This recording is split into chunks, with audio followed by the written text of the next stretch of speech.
Tinatayang aabot sa 300 milyong piso ang halaga ng pinsala sa nasunog na bodega rin sa Barangay Potrero, Malabon.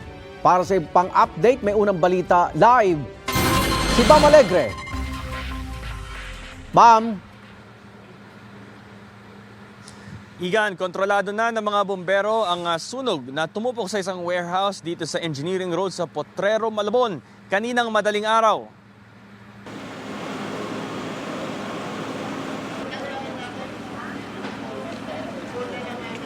Nagsimula ang sunog alauna ng madaling araw at agad itinaas ng mga bombero ang unang alarma alauna 21 ng madaling araw. Dalawa ang warehouse dito sa compound. Sabi ng isang empleyado ng ikalawang warehouse, mahigit isang oras matapos ang putukan sa pagsalubong ng bagong taon nang mapansin nila ang usok na nagmula sa unang bodega. Wala naman daw silang nakitang apoy ng mga sandaling iyon. At sa pwesto nila, halos hindi naman daw nila tanaw ang kabilang bodega.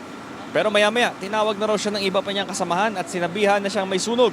Tumakbo na raw sila dahil mabilis na gumagapang ang apoy at malaki agad. Sinubukan daw nilang apulahin ang apoy sa pamamagitan ng fire extinguisher pero hindi na kinaya.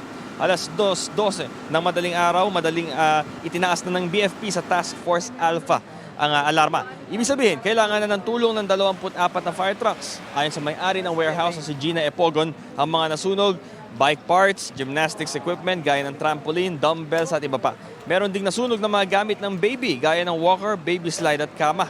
Sinabi ni Epogon, naglalaman naman ng mga tela ang warehouse na nasa likuran nila. Ayon sa pamunuan ng warehouse, tinataya nasa 250 to 300 million pesos ang halaga ng mga natupok. Nung nakita ko, mabilis na po yung apoy. Galing kabilang side po sa garments. Yun, seconds lang po. Mano na yung apoy, tapos dumating po yung amo ko. May dala po kami yung, yung fire extinguisher. Hindi na po kaya yung apoy kasi mabilis po.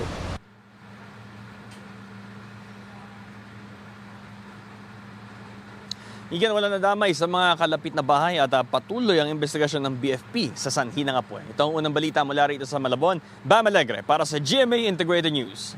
Igan, mauna ka sa mga balita. Mag-subscribe sa GMA Integrated News sa YouTube. Sa mga kapuso abroad, subaybayan nyo kami sa GMA Pinoy TV at sa www.gmanews.tv.